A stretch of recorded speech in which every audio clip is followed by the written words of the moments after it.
Stories from Real Life is a production of Media Well Done, LLC. Welcome back to another episode of Stories from Real Life with Melvin E. Edwards. After the murder of George Floyd, writer and historian Scot Loyd found himself reflecting on someone he had known decades earlier, his late friend, Roy. That reflection became a deeply personal letter examining friendship, memory, faith, and the uncomfortable realization that we often don't fully understand the lives of those closest to us until years later. In this episode, Scott and host Melvin E. Edwards explore why honest conversations about race require humility and how asking difficult questions can ultimately deepen, not diminish, our humanity. This is not a debate. It's a conversation about friendship, truth, and the lifelong work of understanding one another. This is Stories from Real Life, and today's story is Scot Loyd's. Nolan Xavier Wells reminds me of Roy. You are listening to Stories from Real Life, a podcast by engaging storytellers for engaged story listeners. Here's your host, author and journalist, Melvin E. Edwards.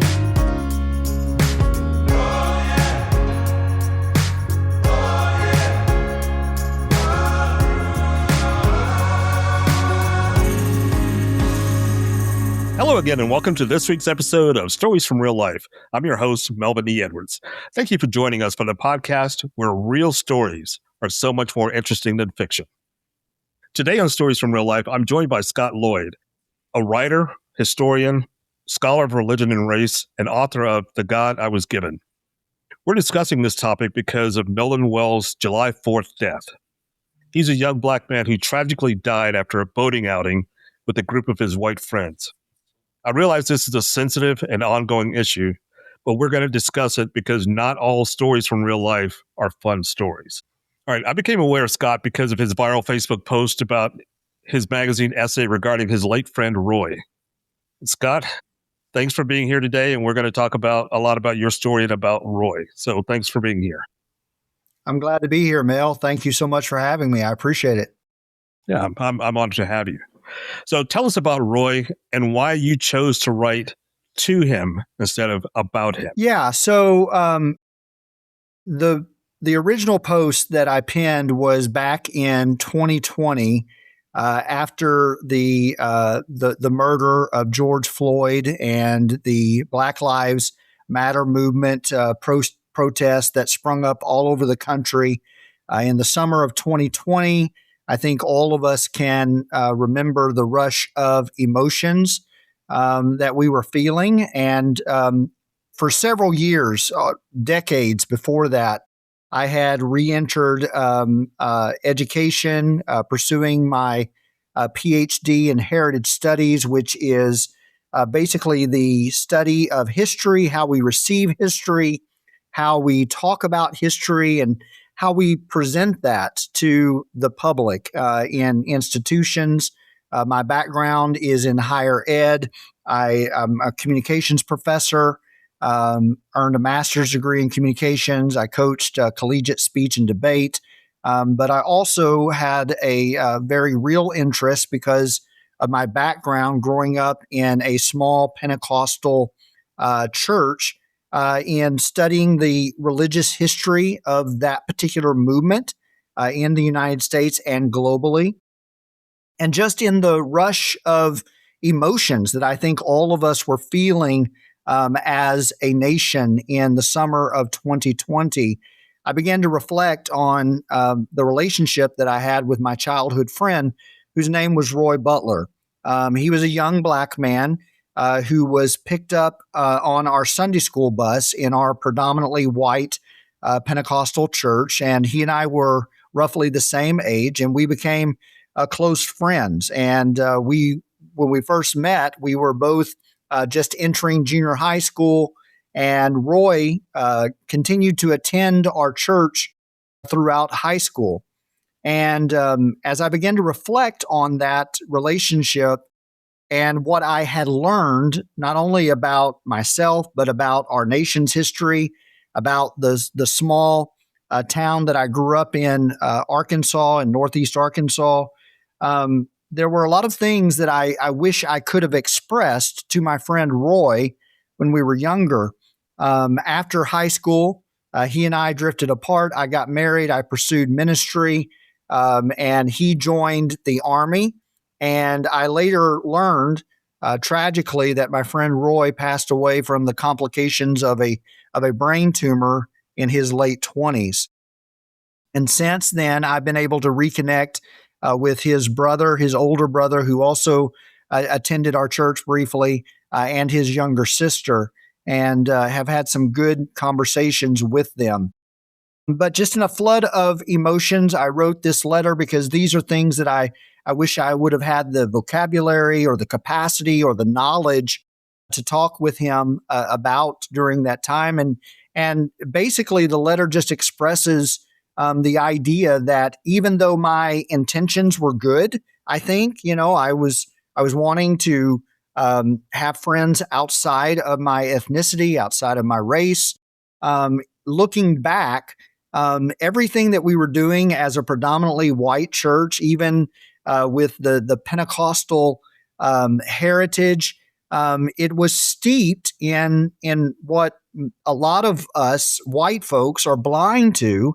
And that's the idea that, there are systems in place in this nation that favor people who look like me. And I think if you study history, if you look at any statistical measurement that you want to in the United States, it's readily available for those who are willing to see it, that there are some real disparities between the experiences of Black people in this nation and white people in this nation. And unfortunately, we're unwilling to talk about that as much as we need to, I think, so that we can move forward. So it was an attempt. It was clumsy. It was cringy at times. And I received some much needed correction for portions of the letter. And I'm open to receiving that. I know that I have much to learn. I know that as a white male in the United States, that I still benefit from this system. And, lots of folks get caught up on the phrase white privilege. And I understand why, because sometimes when white folks hear that, they think, well, people are making assumptions that I didn't grow up poor. I did grow up poor, that I didn't have to work hard. I did have to work hard. But what white privilege simply means is that I've never had to fear for my life in a routine traffic stop. I've never been treated as a suspect. Nobody has ever thought that my desire for help was somehow rooted in nefarious ends. People are always willing to help me. And so even though I grew up in the poorest county statistically in the United States, in the Mississippi River Delta, I, upon reflection, now see that my Black peers were treated really different than I was growing up in the same context. And that was true, no doubt, for my friend Roy. And I just wished I would have had the opportunity to have these conversations with him as an adult, because as a kid, even though, for the time and for what we knew, our relationship was something out of the ordinary. Our friendship was something out of the ordinary. There were lots of problems about it still in retrospect that I now see that I couldn't see then, that I wish I would have had the opportunity to talk with him about. And that's basically what the letter was all about. Okay. So you have some photographs with you and Roy. So how did those old photographs with him remind you of the recent tragedy with Nolan Wells? Yeah. So when the Nolan Wells tragedy came out, there's lots of photographs that are being circulated where Nolan is the only Black young man among a group of white young men. And so looking back to those photographs that I have of me and my friend Roy in the 1980s, it was the same sort of pictures, right? It was a group of white friends with a lone Black young man. And in fact, when I penned my letter back in 2020, I called it a letter to Roy. He's the Black guy in all of my pictures. And he was he was there. He was right by my side. We were inseparable. But what I know now and what I understand now is that, I have the opportunity as a white man in this country to think about these issues and to talk about these issues and then to forget about them and to go back to my quote unquote normal life. But for people of color, for Black men, for Black women in this nation, if they are in predominantly white organizations or institutions, they have to be vigilant. They have to be on guard because I believe that they understand, as the Nolan Wells story is bearing out, that, perhaps one wrong word or wrong look or something that is said or misinterpreted can be misconstrued. And I don't know what happened with Nolan Wells. I think the investigation will bear that out, hopefully. But what I was writing about was the larger context of this is why you're seeing a different response from the African American community about this story than what you're seeing in a lot of areas in white communities as they look at the same story. Okay. I want to share something personal here after I read your Facebook post the other day. I thought deeply about that situation with Roy being the Black kid in the picture, because I was that kid in my youth, my circles. I was the Black kid in our church, for instance, almost the only Black kid in my college. I went to college in Arkansas, the other side of the state from where you were. You said you were Northeast. I was in Northwest at John Brown University. You probably heard of it. Yeah.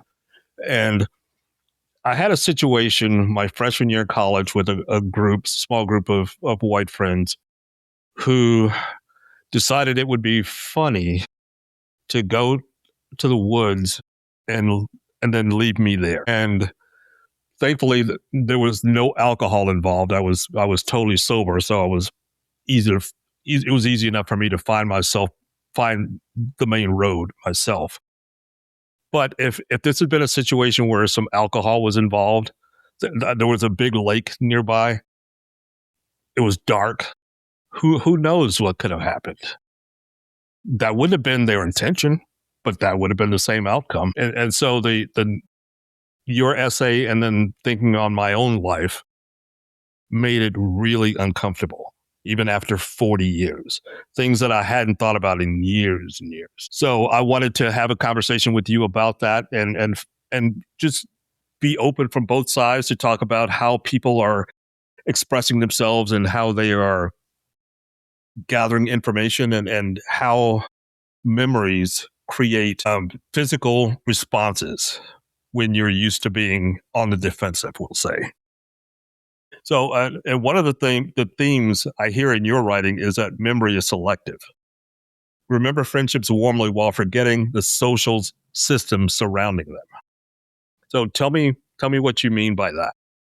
Yeah. So a lot of times we can look back on the same set of circumstances and remember them completely different based upon our perspective. And so for a large part of my life, I would look back on my friendship with my friend Roy.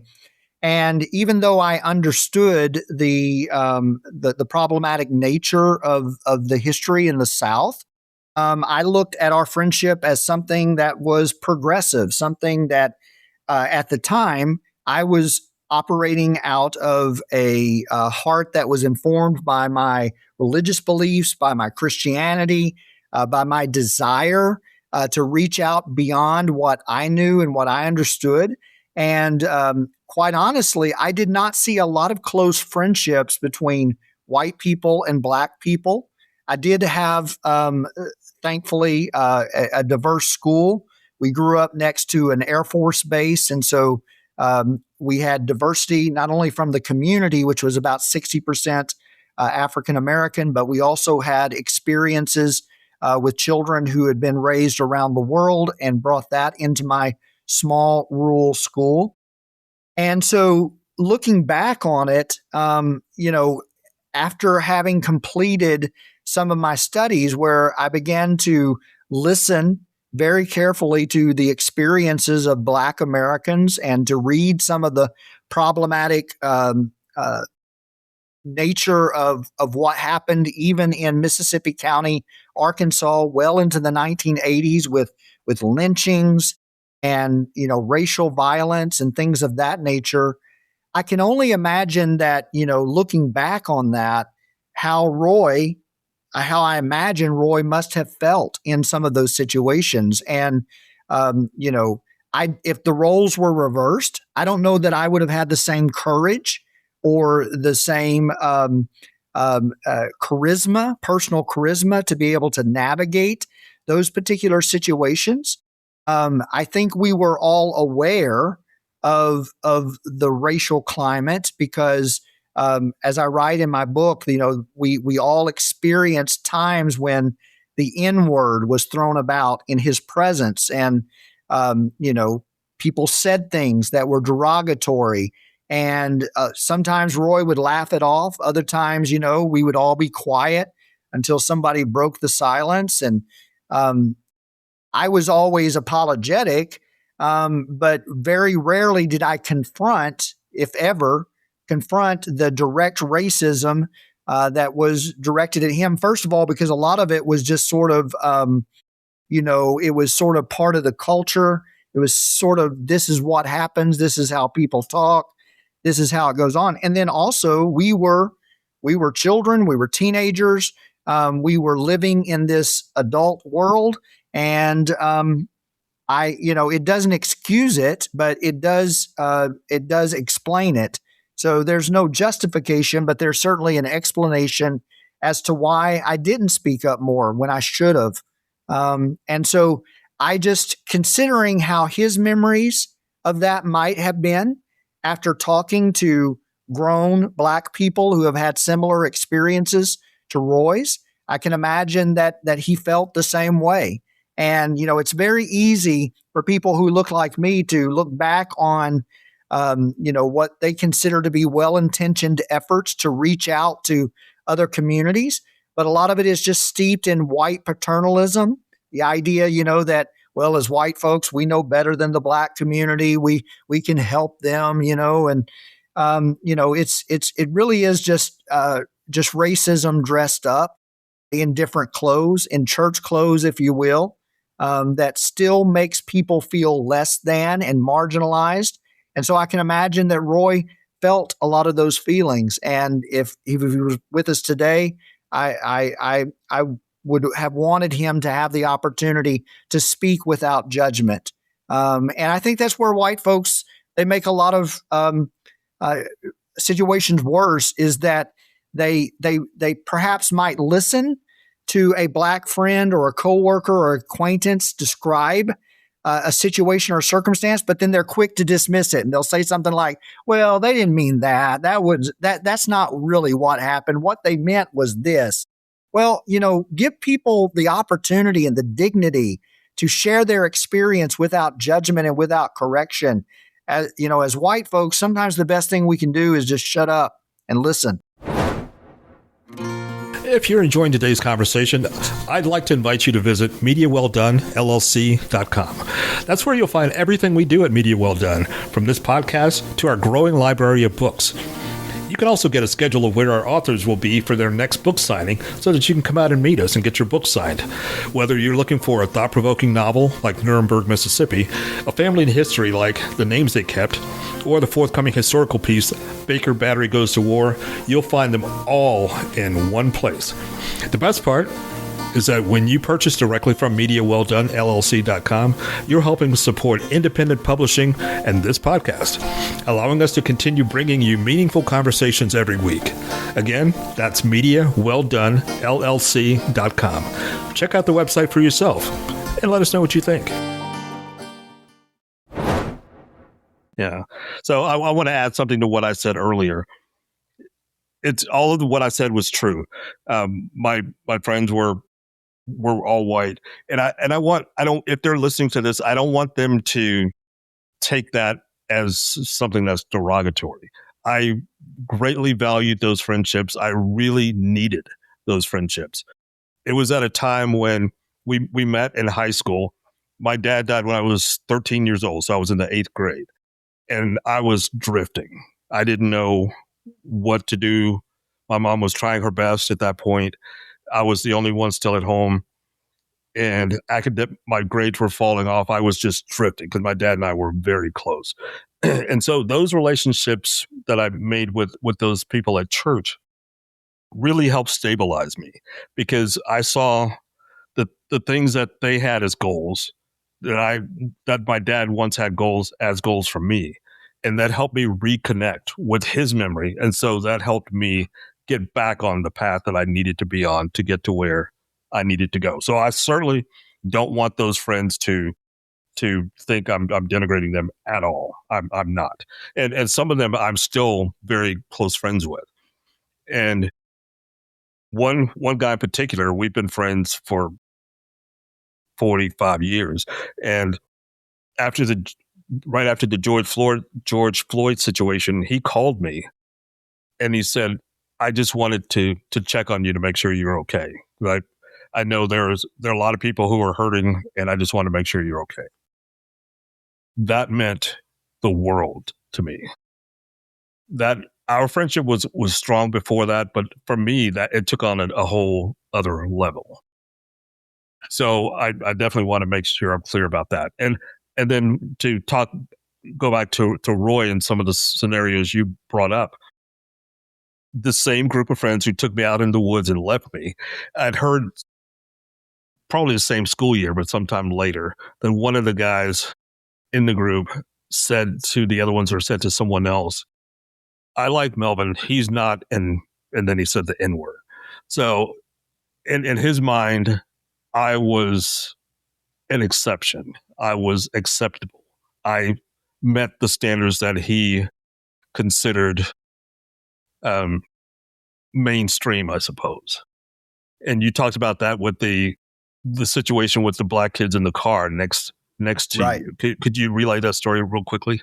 Yeah, so I relate this in the article, and it's also in the book. A lot of times on Sunday nights after church, we'd all pile in somebody's car and we'd go out to get pizza or whatever. And me and Roy were in the back, and there were some friends of mine that were in the front seat. And my friend pulled up to gas up his car, and at the same time, another car pulled in, a group of black young men, and I don't know the context. I'm assuming that it was something that maybe happened at school, but they began to hurl insults at the white guys that were driving the car, and and there was just verbal insults going back and forth like young teenagers will often do. And then when our friend got back in the car, shut the door, there was another young man in the front seat, and he just blurted out as we pulled away, I hate the N-words. And, Roy is sitting right there in the back seat with me, and I didn't say anything. I was embarrassed, and Roy didn't say anything. And then, after a mile or two down the road, the driver of the car, made the same statement that your friend made, Roy, you're not an N-word. And what I write about in the book is that, it's weird to think about, because we as white kids in the car were making a differentiation between Roy in the car with us and the group of black kids that were in the other car, and that somehow, that they were less than what he was based upon our proclamation. But, Roy must have understood that, if the situation got out of hand, or if there was something that was said or something that was misinterpreted, the same white kids that were deeming him acceptable could very easily turn on him and deem him unacceptable and label him with that derogatory and racial slur.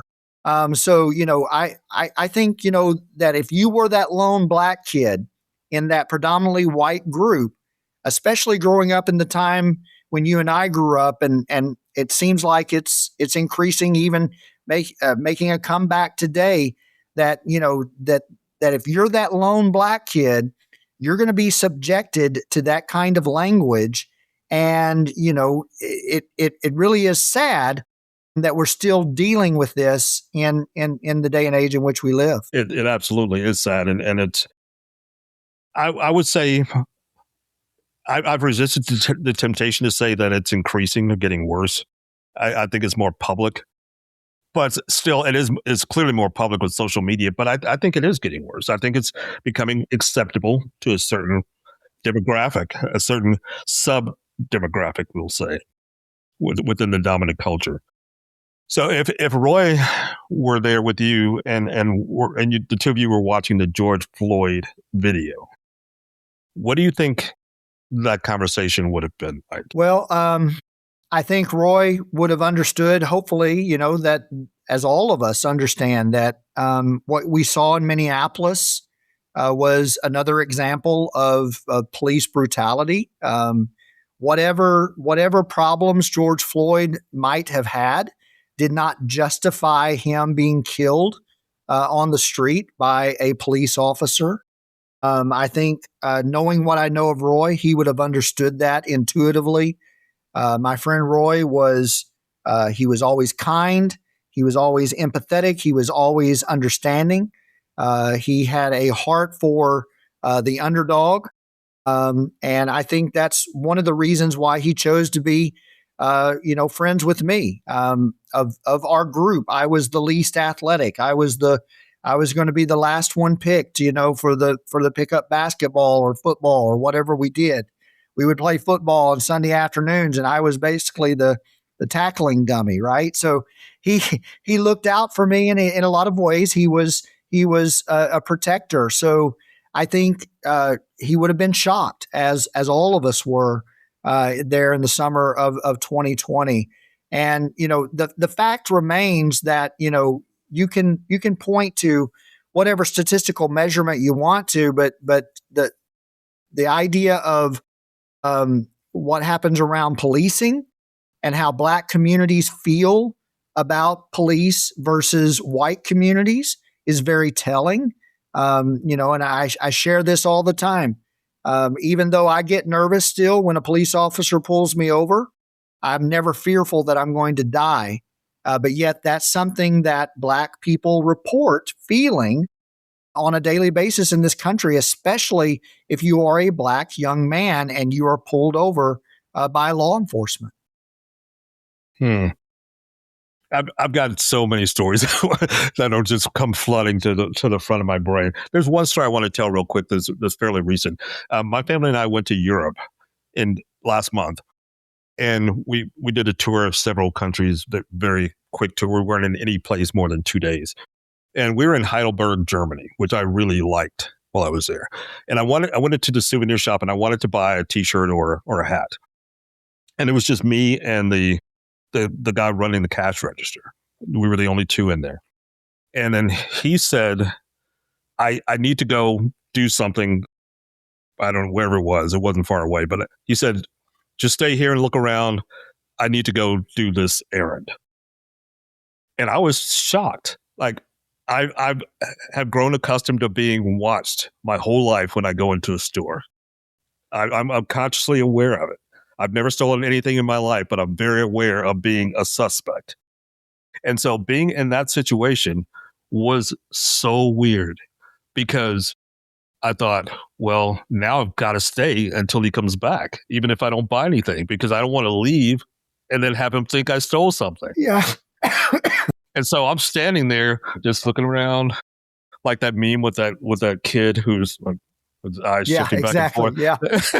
Like, what do I do? I don't want to give him any reason to think I stole something. I don't plan to steal anything, but I can't leave so he can see I didn't steal anything. But the fact that he trusted me was also telling to me, and it had an impact on me. And a very different experience than what you've had growing up here in the United States and living in the United States. And that is telling. And that's something that if you never experienced that kind of suspicion, you would have no idea why I would respond the way I did. None. It would seem innocent. It would seem inconsequential. but it had a huge impact on me in multiple ways. All right, so let's get back to talking about this story with George Floyd and Roy and Nolan Wells and all how things all come together. We were talking about how Roy and you might respond if you were watching the video together. One thing that I think most people didn't understand about the George Floyd video and the aftermath. For me personally, we'll keep it personal. I've never felt so vulnerable in my life. I didn't know George Floyd. I didn't want to know George Floyd.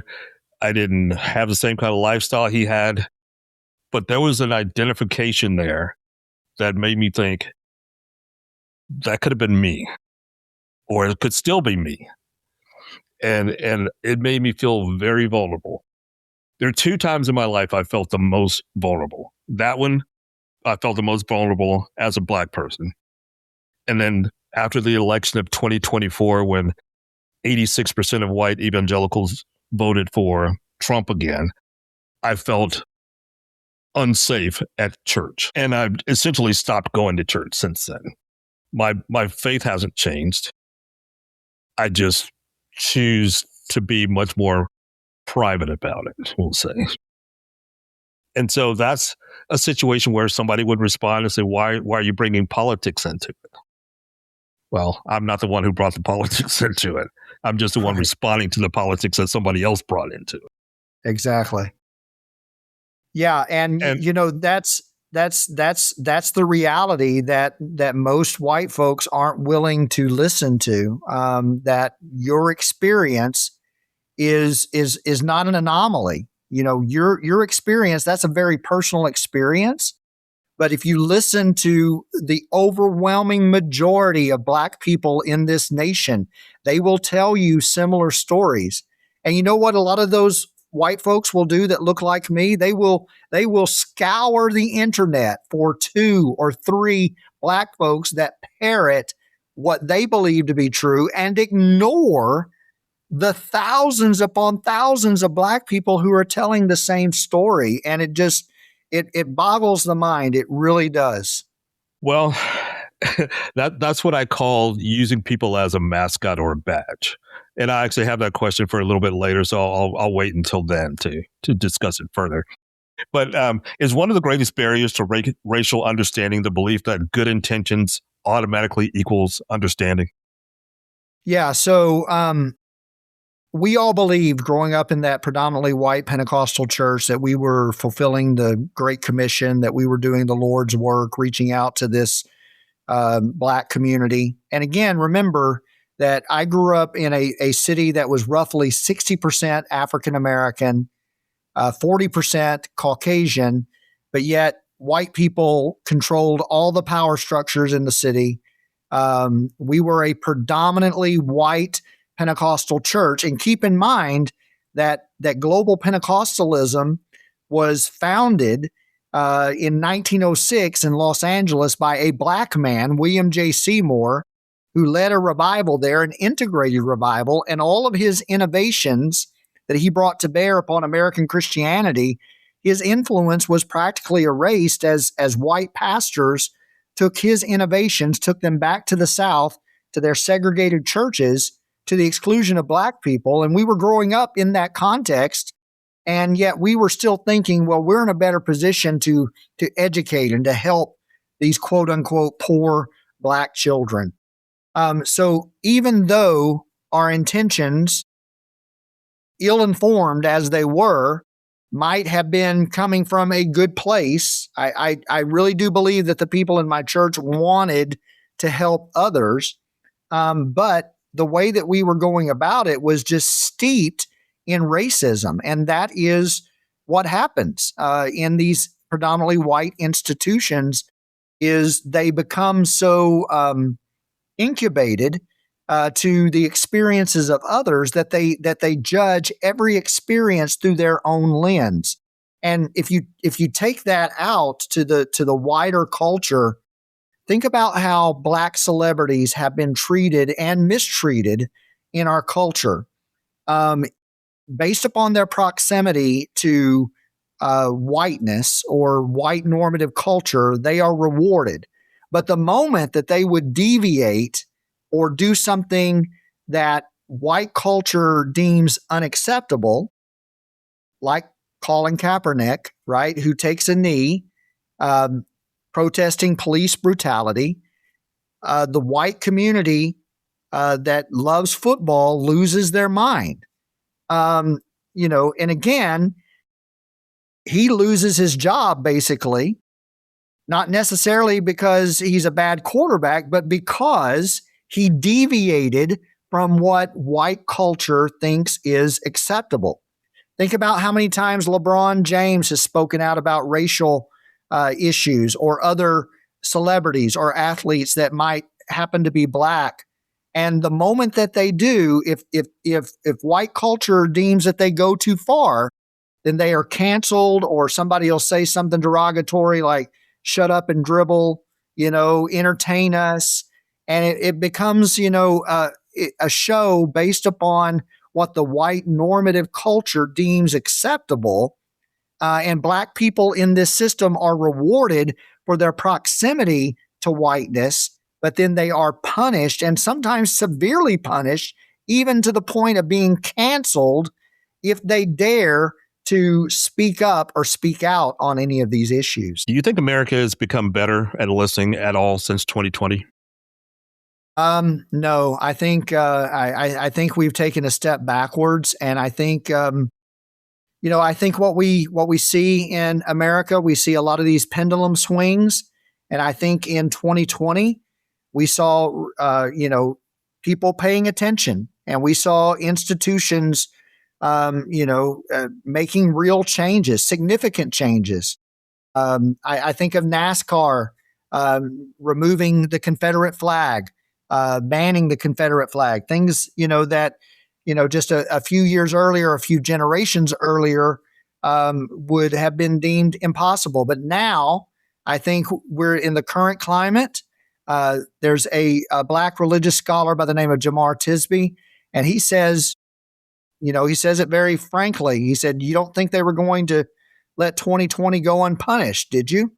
The fact of the matter is that we saw all of those protests in 2020. We saw all of these institutions and corporations responding, rightly so, to the murder of George Floyd. But now you're seeing that pendulum swing again. And I think it's with everything that this current administration is doing to dismantle the progress that was made. We're living in a very precarious time for race relations in the United States. So how do we keep conversations about race from becoming ideological debates rather than making them human conversations? Yeah, that's the difficulty, isn't it? Because the internet and media and so much of our society has become binary. We've only got two choices, right? And so you're either in this camp or in that camp. You're either for this or you're against it.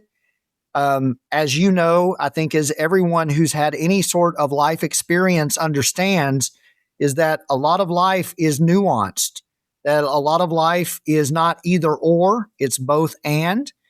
And what these ideological debates do is they end up dividing us. Whereas when we have conversations like we're having now, and the tone that I endeavored to strike in my letter and in my article about Nolan Wells was that, there's an understanding that Black Americans have about living in the United States. There's an understanding that white Americans have about living in the United States. And until we are willing as white Americans to really listen, not listen to judge, not listen to correct, not listen to excuse, but really listen, we're not going to understand, because we're like everyone else. We are blinded by what we deem to be our normal life experience. And so I think the way that we overcome that is by having conversations like we're having today. So thank you for this opportunity. Yeah, thank you. So you spent years studying history. Do you believe empathy can actually change history? I think we are dealing in a time where there is a severe lack of empathy. You even see empathy being Toxic. attacked. Yeah. You even see empathy being attacked, right? In some aspects of Christianity, there's been books that have been written that said empathy is a sin, which I can't wrap my mind around that, because I'm like, have you guys read Jesus? Have you studied Jesus? Have you looked at how Jesus interacted with others? And so when we apply the lens of empathy to history, what we do and what I've tried to do in my heritage studies is to understand that this nation, with all of its flaws, it was founded for the benefit of white males specifically, white people generally, but white males specifically. And for a long time, white women didn't even enjoy the vote. And certainly not people of color, certainly not Black people in this nation. So when we look at history, when we apply the lens of empathy to it, what we do is we start looking for the voices that history ignored. Who were the people that didn't have an opportunity to speak, or they were enslaved, or they were conquered, or they were decimated by war and by relocation? And are we giving them an opportunity to speak? So what I do in my historical work, and what many historians are doing today, is they're saying, yes, these are the big facts of history. This is what happened, but let's go back and let's listen to the voices that history ignored.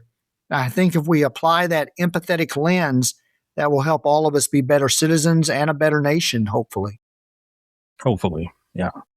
So have any Black people talked to you personally and shared some type of a relief that you finally understood the situation as it came to Roy, your friendship with Roy? Yeah, that's a great question. For overwhelmingly, back in 2020, the response from Black people, especially, I'm 54 years old, especially from Black people that were around my age and had many experiences like Roy would have experienced back in the 80s and the 90s through a bus ministry with a predominantly white church. They reached out to me and they said, I was Roy. I know exactly what you're talking about. I experienced, this is an encouragement to me. What I did not expect, and what is welcomed now, I see it as a gift, was that there are a lot of younger people, a lot of younger Black people who didn't appreciate my efforts. And they pointed out, and rightly so, that, even though emotionally I was writing from a good place, trying to make sense and trying to have a conversation with a friend that I wish I had had the opportunity to have earlier, I still centered my voice. I still made it about me in a lot of ways.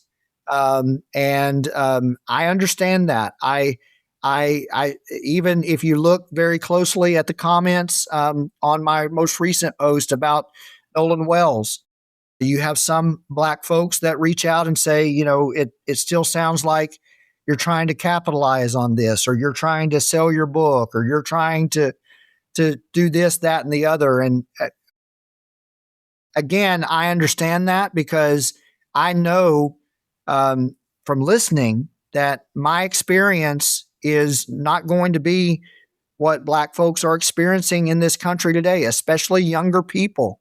They have listened for generations to white folks like me make promises that things are going to change and things are going to get better, and they're not. And so for a lot of them, if you look to the political left in this nation, a lot of them are saying, this system isn't worth preserving. Now, as a white male, as that scares me a little, but it scares me for the right reasons, because I understand that it was built for me. I benefit from this system. And so there's a little part of me that's always like, well, we got to preserve the status quo. We got to move that. We can't have a revolution. But there are lots of folks that the reality that they're experiencing in this nation, people are already shooting at them. They're already wondering where their next meal is coming from. They're already wondering where their next paycheck is going to come from. They're wondering, how am I going to take care of my kids? How am I going to take care of my family? How am I going to provide adequate housing, education, whatever?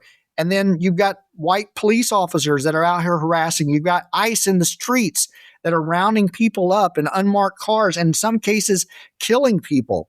So I can absolutely understand the pushback from some younger people who says, this is just more white man's tears, and no, nothing's changing. Wow.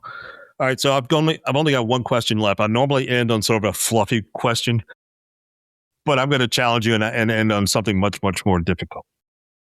So how do others get to the point where people are no longer treated as mascots and badges, as I mentioned earlier, and are finally treated as whole persons? And I'm talking specifically about interpersonal relationships and in predominantly white churches. Yeah. Well, something you said earlier stuck with me, and you're exactly right that, there's this idea in especially white religious circles that Black folks want their own church, that they want their own, communities. And so that's why. And so when you see a church claiming to be diverse or multiracial, what that usually means is that you have a white pastor, a white senior pastor, and then maybe a Black worship leader or a few Black folks sprinkled in. And so we see people, the white church taught us to see relationships as transactional. In other words, it's what you bring to the table. It's your talents, it's your abilities. And unfortunately, Black folks have been treated like this in our nation since our founding. The whole minstrel show, the whole idea of you have a talent that we like and you're entertaining to us, or you're really gifted with song or with music. And so we want to showcase you in our white church. And so as long as we continue to see people for what they can bring to the table, instead of who they are as a person in all of their multifacetedness. And then also, I think for a lot of white pastors, I was one once. I'm no longer a pastor, but I think white pastors need to be willing to give up their power, to give up their control, and to say, you know what? I'm going to go sit under a Black pastor. I'm going to go serve on the staff of a predominantly Black congregation. And I'm just going to serve, and I'm going to learn, and I'm going to give back, and I'm going to do that. Instead of forcing Black men to come into these church networks or these denominations that have been set up for white folks, for the benefit of white folks, we've got to stop seeing people based upon their gifting alone and see them as an entire person that have anointings and blessings and multifacetedness to their person and to their soul and to their experience and to their mind. And we got to be willing to listen. And what that means practically is that as white people, we've got to be willing to step aside, to be quiet, to listen, to learn, and to move forward together and to elevate voices that are not our own. And that's a really nice way to end this conversation. We could go on, and at least I could go on forever. Yes, sir. But we've got a limit here. And Scott, I appreciate you being here and sharing the memories of your eternal friendship with Roy. I'm sure Roy would be proud that he is remembered so fondly by someone who was close to him. Mel, thank you so much. It's been an honor. I'd love to come back and continue the conversation anytime. Absolutely. Anytime you want to come. So if today's conversation resonated with you, I encourage you to learn more about Scot Loyd and his work, including The God I Was Given, which is the book that he referenced. I also recommend reading his essay, A Letter to Roy, He's the Black Kid in My Pictures, as a companion to this discussion. That's it for this week's episode of Stories from Real Life. Until next time, don't forget to shine your light wherever you go.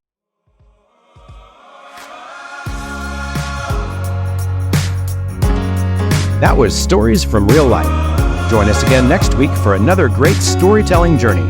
See you next time.